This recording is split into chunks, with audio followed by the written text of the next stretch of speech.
Salah satu bukti kejayaan kerajaan Hindu di Tanah Jawa dibuktikan dengan dibangunnya Candi Prambanan pada abad ke-8 Masehi.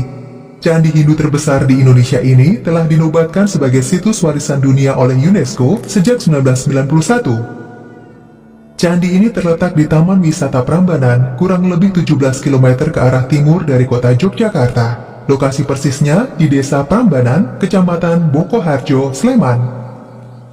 Di masa lalu, kawasan itu termasuk dalam wilayah Bumi Mataram, sebutan lama wilayah Yogyakarta dan sekitarnya. Kawasan wisata sejarah ini terbagi menjadi dua wilayah, yakni Sleman di sebelah barat dan Klaten di sebelah timur.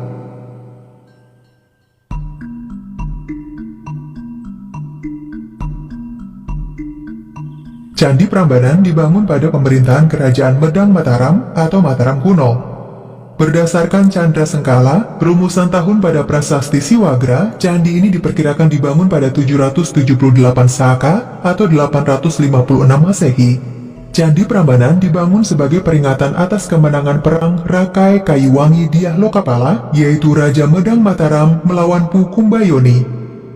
Rakai Kayuwangi Dyah Lokapala yang diserahi tahta Uparata oleh Jatiningrat yang diduga sebagai Rakai Pikatan Dyah Saladu merasa perlu membangun monumen sebagai tanda kemenangan kerajaannya. Kata Uparata tersebut diartikan sebagai meninggal dunia. Pernyataan ini sesuai dengan isi dari prasasti Wanua Tengah 3 yang menyatakan bahwa Rakai Kayuwangi Dyah Lokapala naik tahta pada tanggal 27 Mei 855 Masehi. Rakai Kayuwangi Dyah Lokapala diyakini memimpin Medang Mataram sejak 855 hingga 885 Masehi.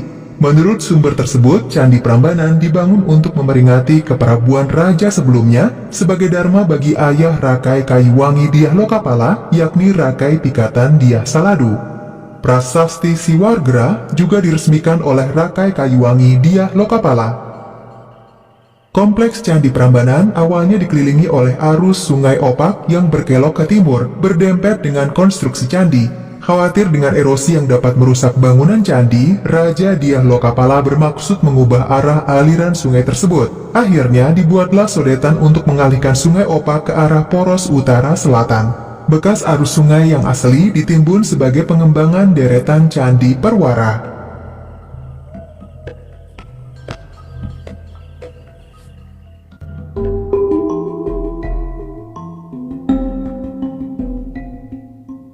Ketika Kerajaan Medang dipimpin oleh Empu Sendok, ibu kota Medang pindah ke salah satu wilayah di Jawa Timur sekitar 930-an Masehi.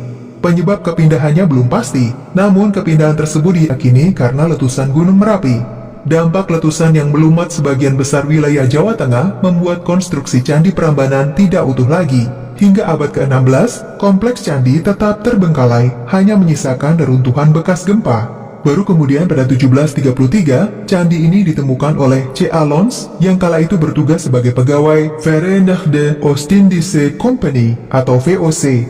Namun peninggalan sejarah tersebut tak langsung diperhatikan oleh pemerintahan Hindia Belanda.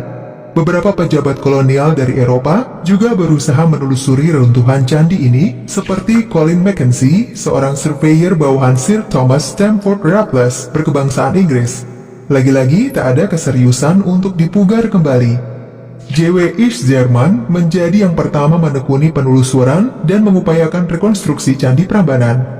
Dimulai pada 1885, ia mendirikan Archeologische Vereniging van Jogja yang bertugas membersihkan kompleks Candi Prambanan. Laman Perpustakaan Nasional menuliskan bahwa pada tahun 1902, upaya untuk memugar Candi Prambanan dilanjutkan oleh Theodor van Erp. Pemugaran dilakukan dengan mengategorikan batu-batu reruntuhan yang diupayakan untuk disusun kembali di bangunan candi. Pemugaran candi dilanjutkan lagi pada 1918 oleh Dinas Purbakala Pemerintahan Hindia Belanda yang dipimpin oleh P.Y. Perquin. Pada masa ini, Candi Siwa yang masih dalam kawasan Candi Prambanan dapat direkonstruksi kembali. Usai perpindahan kekuasaan, tugas P.Y. Perquin digantikan oleh De Haan. Pada 1926, De Haan lantas membentuk panitia baru untuk melanjutkan penyempurnaan Candi Siwa. Selain itu, persiapan pembangunan candi api di kawasan Candi Prambanan juga dilakukan. Akan tetapi, naas menimpa De Haan. Ia meninggal dalam masa tugasnya pada 1931. Setahun kemudian, Veervan Romon menggantikannya. Candi Apit berhasil dirampungkan. Memasuki masa pendudukan Jepang, pemugaran candi dilakukan di bawah pimpinan Samingun dan Suwarno. Meskipun sempat terhenti 4 tahun yaitu pada 1946 hingga 1950 karena revolusi fisik, pembangunan candi berhasil diselesaikan. Pada 1953, Candi Prambanan diresmikan oleh Soekarno.